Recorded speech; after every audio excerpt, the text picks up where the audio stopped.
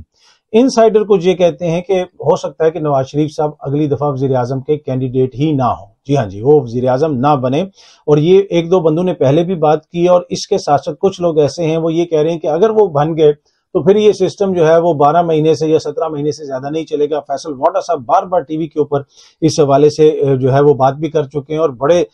زور دے کے وہ کہتے ہیں کہ اگر نواز شریف صاحب وزیر اعظم بن گئے تو پھر یہ سسٹم زیادہ دیر نہیں چلے گا، زیادہ سے زیادہ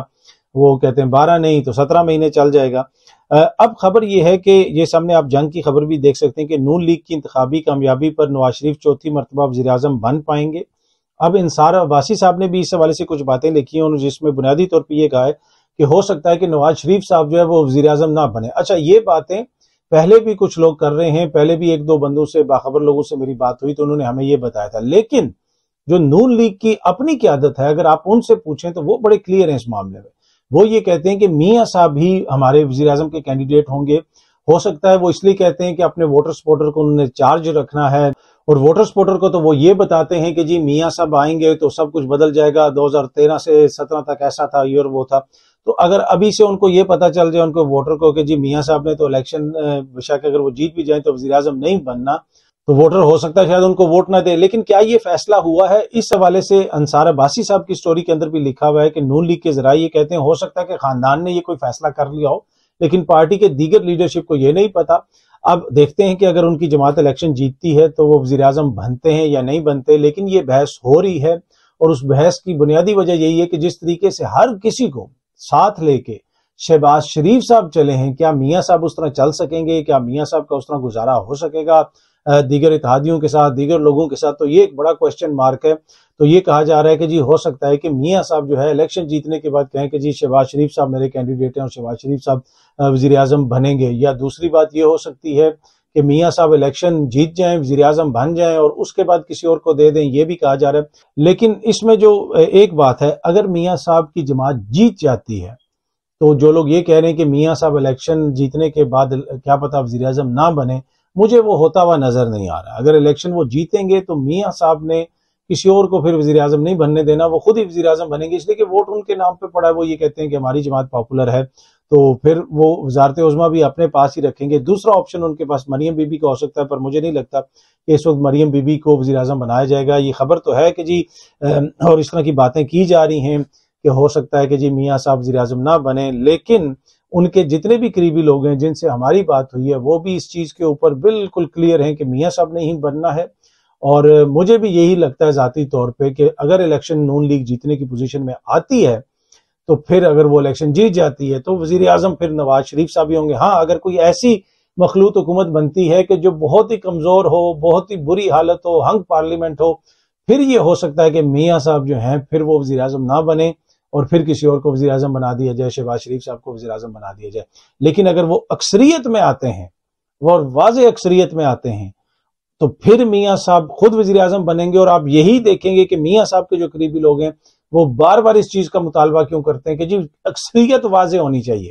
اکثریت واضح ہونی چاہیے، تاکہ پھر میاں صاحب آرام سے وزارت عظمیٰ سنبھالیں۔ اگر اکثریت واضح نہ ہوئی تو پھر بڑے مسائل ہوں گے، اور پھر شاید ہو سکتا ہے کہ میاں صاحب جو ہے اس طرح وزارت عظمیٰ کا قلمدان نہ سنبھالیں۔ اچھا جی، اگلی جو خبر میں نے آپ سے شیئر کرنی ہے وہ ہے جناب قاضی فائز عیسیٰ صاحب کے حوالے سے۔ پاکستان کے چیف جسٹس ہیں، ان کی 2 گاڑیاں انہوں نے کوئی غالباً کہا ہے کہ ان کو نیلام کر دیا جائے، اور وہ جو اس میں سے جو بھی پیسہ آتا ہے وہ پبلک ٹرانسپورٹ کے اوپر خرچ کر دیا جائے۔ میڈیا بھی اس کو رپورٹ کر رہا ہے، بڑی ڈیٹیل سے رپورٹ کر رہا ہے کہ قاضی صاحب کی جو چیف جسٹس صاحب کی جو 2 گاڑیاں ہیں وہ بڑی لگژری گاڑیاں ہیں، ان کو بیچ دیا جائے، اور جو ہے اس کا جو پیسہ ہے، جس طرح یہ سامنے آپ دیکھ بھی سکتے ہیں کہ چیف جسٹس کو دی گئی شاہانہ گاڑیاں نیلام کی جائیں گی۔ 2020 میں خریدی گئیں 61 ملین کی مرسیڈیز بینز نیلام کی جائے گی، نیلامی سے حاصل رقم پبلک ٹرانسپورٹ پر خرچ کی جائے گی، یہ ساری باتیں ہیں۔ اب یہ اچھی بات ہے جی، گاڑی اگر وہ بیچنا چاہتے ہیں اور پبلک ٹرانسپورٹ کو پیسہ دینا چاہتے ہیں ٹھیک ہے دیں، لیکن یہ گاڑیاں خریدی کس طرح؟ اب یہ بیچیں گے، اگلا آ کے خرید لے گا، اس سے اگلا آ کے بیچ دے گا، اس سے اگلا آ کے خرید لے گا۔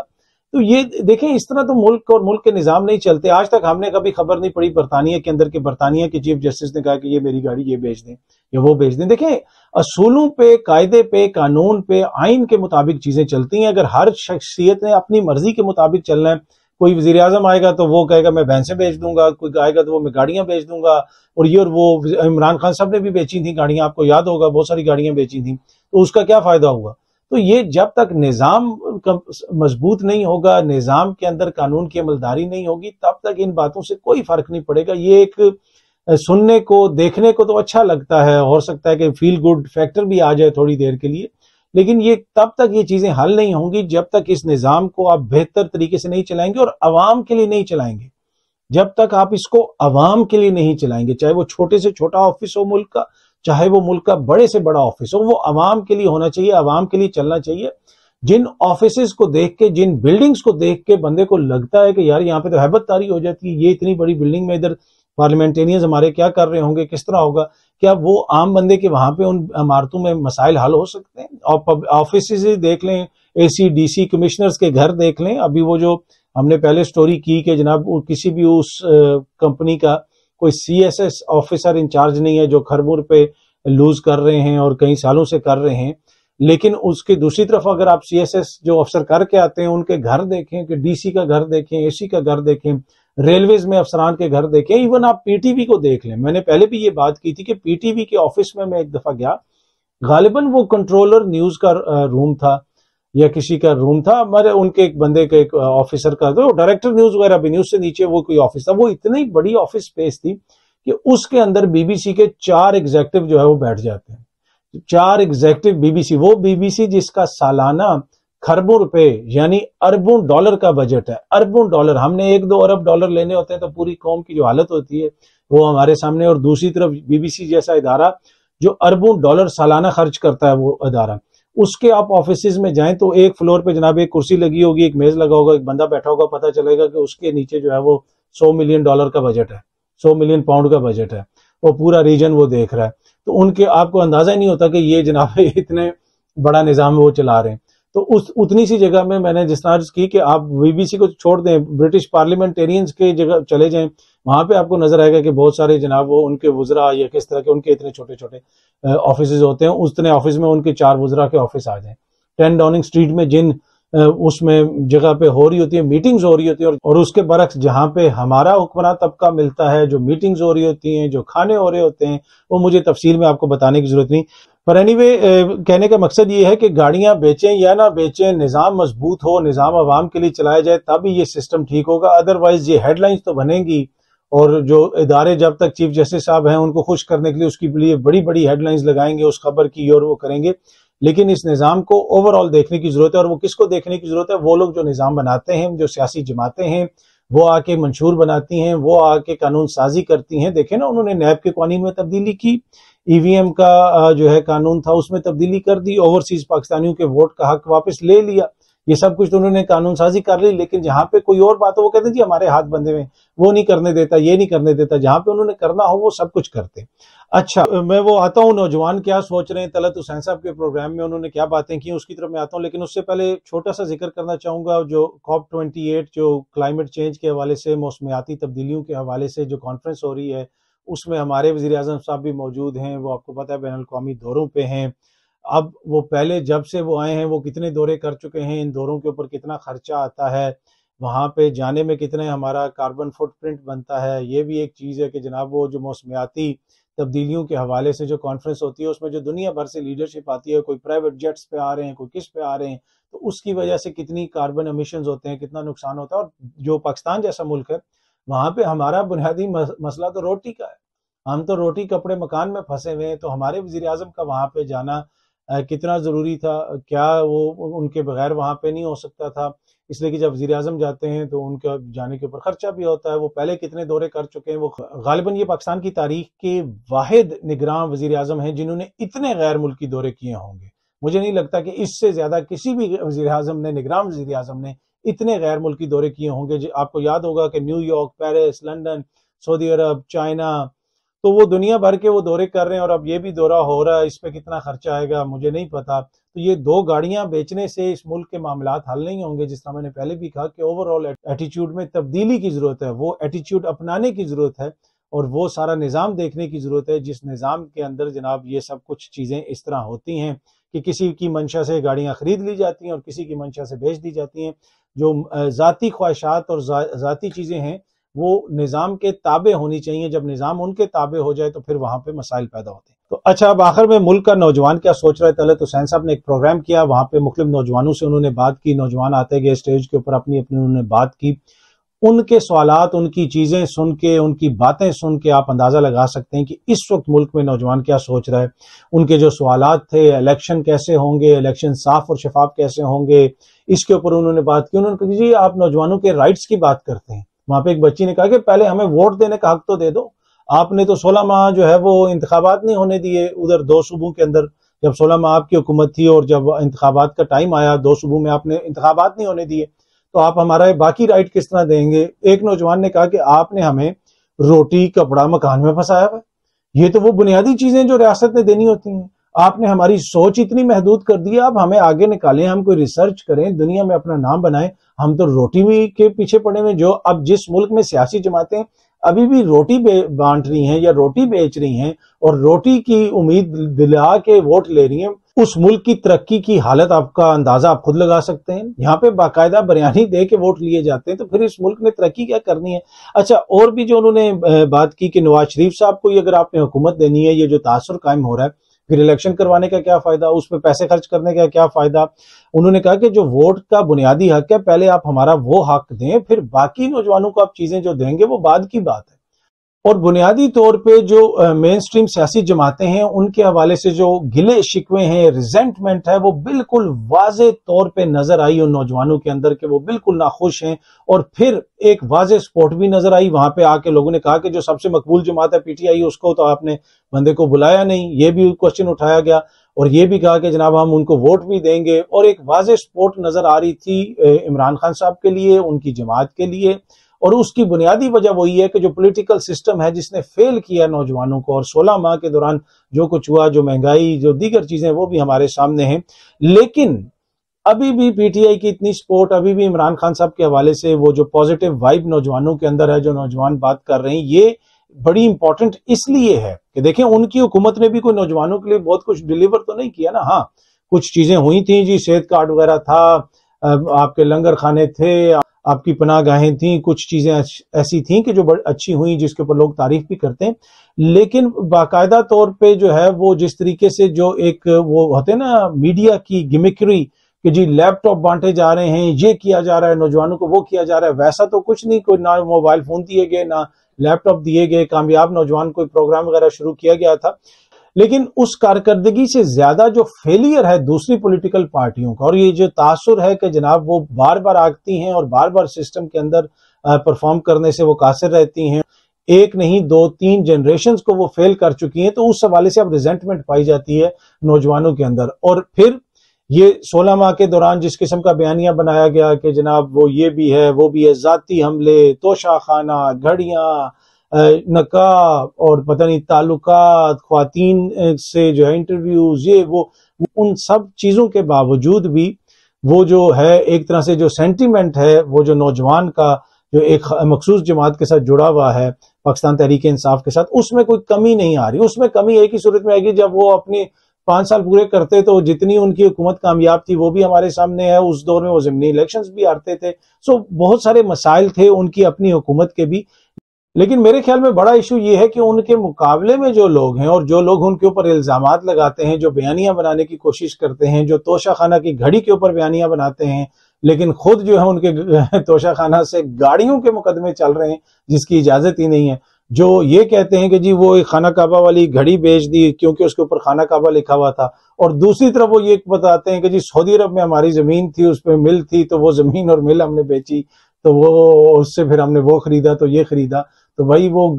تصویر والی گھڑی جو ہے وہ اتنی قیمتی تھی یا اتنی مبارک تھی، آپ کے مطابق اس کو بیچنا گناہ تھا، تو پھر وہ زمین اور سعودی عرب والی مل تو وہ تو ادھر اس زمین پہ تھی، وہ کیوں بیچی؟ تو یہ اس قسم کا جو بیانیہ بنایا جاتا ہے کہ وہ لوگوں کو ایموشنلی چارج کر کے کہ شاید اس سے کوئی فرق پڑے اور اس سے جو ہے اس کی کسی کی سپورٹ میں کمی واقع ہو یا کسی کی سپورٹ میں اضافہ ہو جائے، وہ ایسا ہوتا نہیں۔ اب نوجوان بڑا ریشنلی سوچتا ہے، اور طلعت حسین صاحب نے جو نوجوانوں سے باتیں کی، میرے خیال میں بہت ساری چیزیں جو ہیں وہ کلیئر ہوئی ہیں، دیکھی ہیں لوگوں نے، ان کو سمجھ بھی آئی ہوں گی کہ نوجوان کیا سوچ رہا ہے۔ اس کی وہ بہت ساری ایسی چیزیں ہیں اس کا وہ وٹنس نہیں ہے کہ 70 کی دہائی کتنی عظیم تھی اور 80 کی دہائی میں آپ کی کیا سٹرگل تھی، وہ اب دیکھ رہا ہے کہ ابھی ہمارے آنکھوں کے سامنے کیا ہو رہا ہے۔ اور پہلے ایشو یہ تھا کہ 2-4 بندے جو ہیں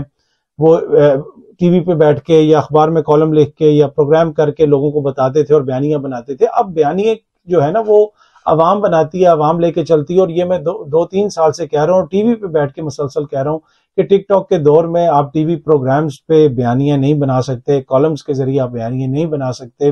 ایک کسی میڈیم کے ذریعے آپ بیانیہ نہیں بنا سکتے۔ لوگ دیکھتے ہیں، مختلف سورسز سے وہ انفارمیشن کنزیوم کرتے ہیں اور اس کے بعد وہ اپنا ذہن بناتے ہیں۔ پر اینی وے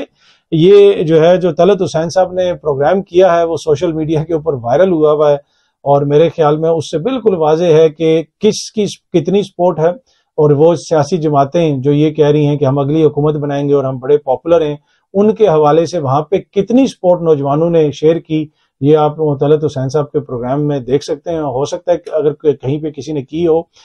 وہ میری نظر سے نہ گزری ہو، تو طلعت حسین صاحب آنے والے دنوں میں شاید وہ بھی کوئی پروگرام ریلیز کریں اور پروگرام کا کوئی اگلا حصہ ہو، لیکن ابھی تک جو ہم نے دیکھا وہ آپ کے بھی سامنے اور میرے بھی سامنے ہے۔ بہت جلدی آپ سب دوستوں سے دوبارہ ملاقات ہوگی۔ Thank you so much.